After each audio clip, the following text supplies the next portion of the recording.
I love how many times you've said calamari. I'm actually very hungry now as a result of it. Yes. The next day I said to him, hey, boss, question for you. You know, were you okay? Were you okay? And he goes, you know, nothing bothers me, nothing. He looked like he wanted to cry. Trump reportedly asked the Department of Justice if they could do something about the late-night comedians making fun of him. Does that sound right to you?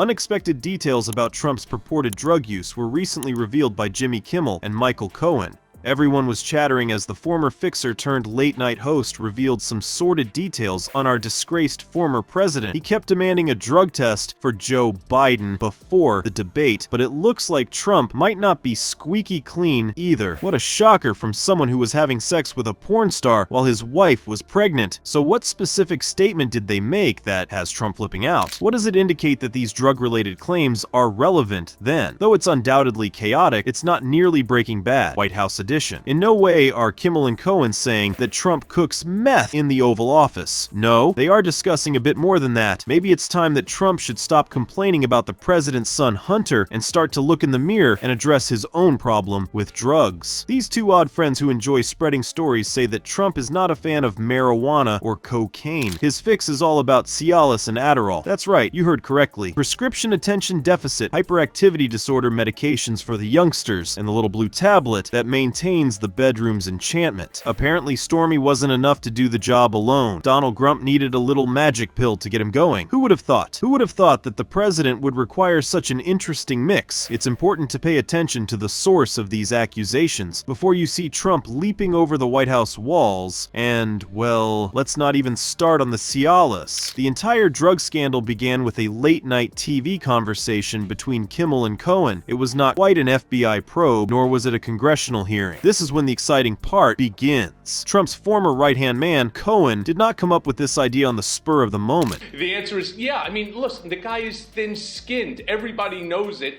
Every single thing bothers him. You may recall that time with Barack Obama when he destroyed him at the Washington Correspondents' Dinner. Have you ever seen Donald Trump cry?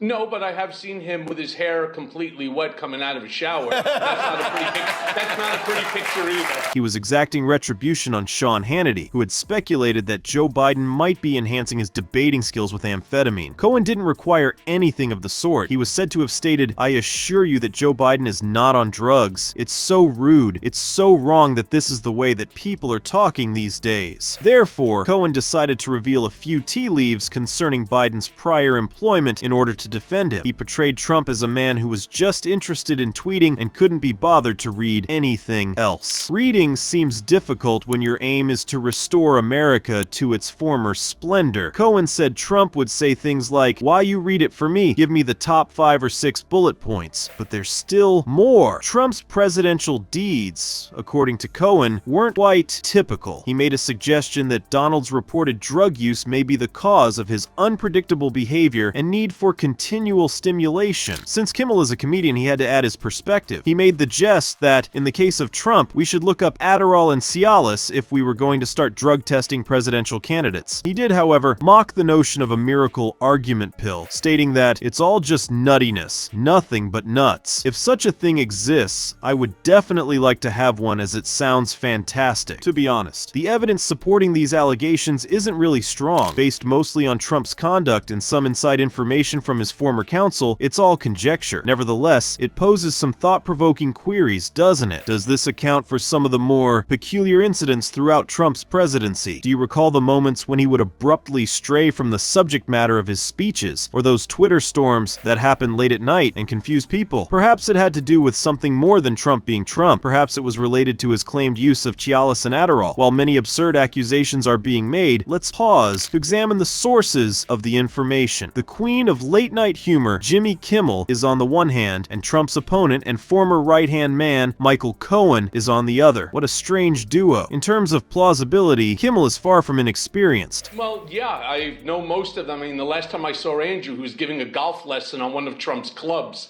so we didn't really socialize too much. Turned on you. You have been very loyal, ridiculously loyal, to the point where you did illegal things and lied on behalf of Donald Trump. But Once the FBI raided your apartment, that was kind of it for you guys, wasn't it? Since way back in 2003, he's been making jokes and scolding politicians on Jimmy Kimmel Live. That's 20 years of enjoyment and education. The issue is that he's not a journalist, he's a comedian. His role is to make us laugh, not to deliver terrible news. So let's go cautiously when he discusses Trump's purported pill popping, or shaker, perhaps. However, what about Cohen? This man's past is just as convoluted as the tax returns of President Trump. He was formerly Trump's personal lawyer, his fixer, the one who solved issues for the president. Doesn't that sound impressive? Not nearly so quickly, though. Cohen has his own share of dark secrets. Among the charges against him were lying to Congress and breaking campaign finance regulations. Therefore, why should we trust whatever Cohen says regarding Trump? That's when the exciting part starts. Cohen spent years as a member of Trump's closest circle. Figuratively speaking, of course, he is aware of the locations of the graves. Even worse, Cohen believes Trump has deceived him. He claims that Trump made use of him and handled him like yesterday's trash. Is Cohen seeking retribution, or is he disclosing details to set the record straight? However, what about Kimmel? Yes, he is against Trump, but how does that benefit him? Is his goal only to hold on to his job? After all, Trump jokes are pure comedy gold, or does he really think that by exposing this misconduct, he is serving the public interest? Not only does Cohen possess insider knowledge, but he also faces a greater adversary than Paul Bunyan. It's similar to attempting to decide which person in a he said game is trustworthy. In addition to having the audience and the platform, Kimmel has a personal interest in maintaining the attention of viewers. Trying to separate fact from fantasy while dealing with a disgraced lawyer and a late-night comedy feels like this. It is comparable to attempting to locate a needle in a haystack, only with a burning haystack, and a Jello-made needle. Is this the actual thing, or are we only receiving a heaping helping of sour grapes together with a side order of ratings grab? Without a question, the entire situation serves as a prime illustration of how absurd our political discourse has become. Comedians and convicted criminals are providing us with news, and it makes perfect sense somehow. They don't care. As a family and as an institution,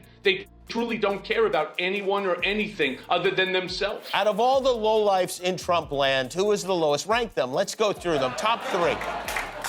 Oh, well, you got to start with the big guy himself, Donald, who's probably the biggest lowlife. It feels as though we are living in a surrealistic world in which up is down, left is right. And the man who used to yell, "You're fired," on television may have been in charge of the nation while under the influence of blue pills and attention deficit disorder prescriptions. Now that we've heard the outrageous charges and gotten to know our unusual dynamic dish-spilling duo, it's time to sort the wheat from the chaff. What is the true meaning of all the reports that surface about Trump taking tablets like Tic Tacs? The shocking thing is that the amount of concrete proof for these therapeutic claims is a lot less than the hair on Donald Trump's head. Nothing at all that you could introduce in court that wouldn't make the whole room giggle. Let's face the cold, hard truths first, or rather, their lack of them. But don't get me wrong, Cohen is not making this stuff up. He has direct access to Trump and has witnessed the man in action. However, Cohen is, to put it simply, about as prepared as Trump's press secretary at a fact-checking conference when it comes to hard data. Well, that's it for now, people. Nothing official, just simple, ordinary gossip. No urine in a cup. As reported, Cohen states, "I can assure you I can. Now, I'm not his doctor and I haven't piss-tested him or Donald for that matter, but I assure you that Joe Biden is not on drugs." Cohen is indeed aware of this. However, as they say, evidence does not automatically imply absence. Here are a few of Trump's most famous quotes that will definitely get you to pause and consider. Do you recall the discussions when he would get into strange digressions that made no more sense than a submarine's screen door? Or the occasions when he would sniff more than a bloodhound? Cohen presents an image of a man who would frequently urge Trump, "You read it for me, give me the top 5 or 6 bullet points," because he was tired of reading anything longer than a tweet. Is it drug use, or is this just a case of laziness? Our two hypotheses make sense. The very first time I ever met him, he actually lied to me to my face. I bought an apartment in one of his buildings, and the first thing out of his mouth is, "I gave you a great deal.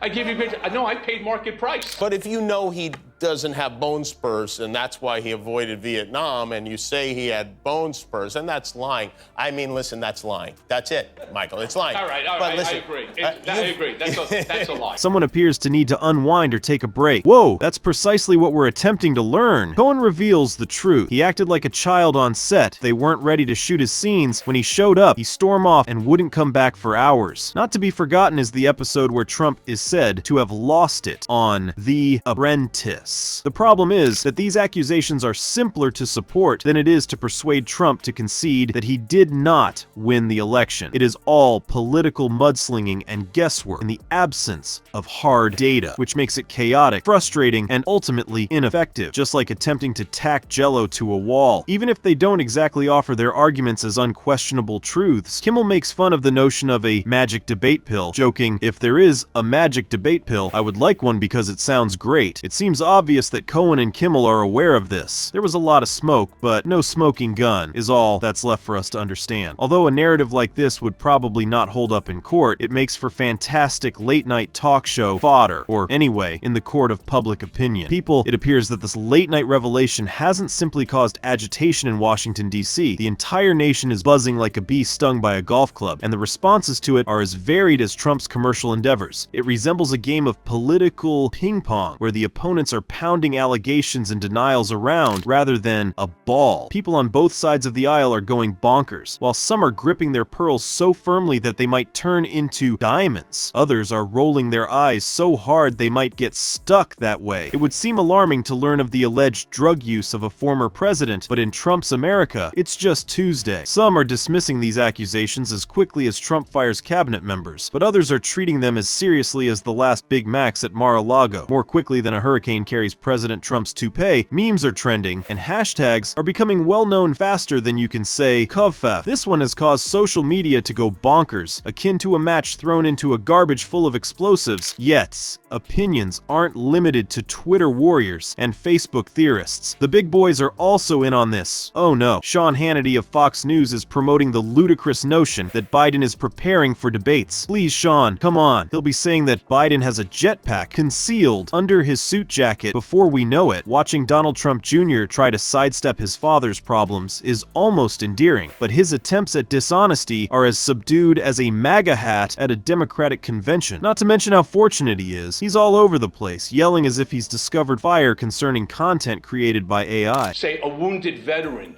The only thing that this idiot would turn around and say is, why would anybody go to war? Look at what happened and look at how they're coming back. I mean, not me. I wouldn't do it. Goes to jail, will Melania wait for him? I don't think she's waiting for him right now. Not to be forgotten is the current hot top Donald Trump, who has oddly remained silent during the entire situation. Whether he's rehearsing his perp walk or simply ran out of caps lock, his quiet speaks more than his typical outbursts on Twitter. Even worse, a lot of individuals are plain worn out. For them, this narrative is merely another segment of the never-ending American political reality show. A few individuals are taken aback, but what about others? For them, learning that the water is moist is no more startling than this tale. It appears that we are all living in a strange political twilight zone in which nothing truly shocking occurs. Charges pertaining to drugs? Well, anything. Could there be criminal charges? Just another day with a Y at the end. Before you could say fake news, we could no longer declare I cannot tell a lie, but rather I cannot tell if this is real life. After witnessing the astonishment and hearing the skepticism, what will happen if these ridiculous claims prove to be more than simply hoaxes? People, it appears that a completely new type of Trump dispute may be brewing, one that cannot be resolved by a strategically timed tweet or meticulously organized rally. Discuss the potential legal repercussions. Trump might find himself in more hot water than a lobster at a seafood festival if these drug charges prove to be true. This is more than just giving someone a little smack on the wrist. Selling drugs, abusing them yourself, or attempting to conceal drug use, it is the sort of material that gives judges the creeps and attorneys perspire. It appears like Trump is engaging in a legal game of Jenga, and this could be the move that topples the entire structure. But hold on, because the legal drama is just the beginning of this political feast. Trump's political future will be the primary focus of the course. Marjorie Taylor Greens. I mean, these people are absolutely insane, and if any of them are watching the show, it's time for you to think about America. Because these people are going to destroy this country. That something will happen, that Trump will be charged with something. Why is it that, like, listen, you went to jail, Rudy might go to jail, his lawyers all seem to get some kind of a punishment. How is this guy able to dodge it? Imagine this. Trump, who calls himself a master deal maker, is attempting to appease supporters by attempting to find a solution to drug-related problems. Selling ice to the Eskimos is like attempting to sell them water, except that the Eskimos liberals have access to Google. Just think of the harm this could do to Trump's standing. More than a tweet from the AOC. How about the Republican Party? They have to choose between sticking with Trump and risking the fury of the MAGA devout, or sticking with their friend and risking sinking with a ship. They are in a delicate place, a political tightrope dance. For the record, the safety net has more holes in it than Swiss cheese. Let's extend the zoom now to view the larger image. The 2024 election might be a very different story. It is possible for the Republican Party to collapse more quickly than an earthquake in a glass house. On one end of the political spectrum, there are those who favor Trump and others who oppose him. On the other end, there are middle-class people who think they are watching an episode of The Twilight Zone. The possibility that it's all in vain is the worst part. Recall that these are charges rather than hard, cold facts. It would be messy, irritating, and possibly ineffective to try to attach Jell-O to a wall. The standard technique for Trump's camp will probably be to yell fake news and claim that the election is rigged. Understand that you're not just fighting anybody. You're fighting somebody who has money behind him and also has the former power of the President of the United States. And so he's going to fight like the dog that he is. To protect their positions, Cohen noted, they can begin screaming that political debates or events are rigged. In the end, what does this mean for the typical Joe and Jane voter? We all seem to be enmeshed in a high-stakes game of political reality TV with ever higher stakes and increasingly strange storylines. One moment we're discussing policy, the next we're arguing over whether or not the former head of state was abusing pharmaceuticals similar to Tic Tacs. He's in trouble. Alan Weisselberg's in trouble. Weisselberg's kids, Matt Calamari, Rudy Giuliani, they're all in trouble. He's hiring lawyers. I'm not impressed with any of the lawyers that he hired. I love how many times you've said calamari. I'm actually very hungry now as a result of it. Thank you, Michael. Interested in joining the fight to keep democracy alive and keep fascism out of the White House? If you are someone who is tired of the lies and flat-out disgusting behavior of certain politicians, join our mission by sharing this video and channel with everyone who needs to see the truth. Subscribe, hit that like button, and send this video to everyone who believes that nobody is above the law. The truth will always prevail. Stay calm, subscribe, and vote.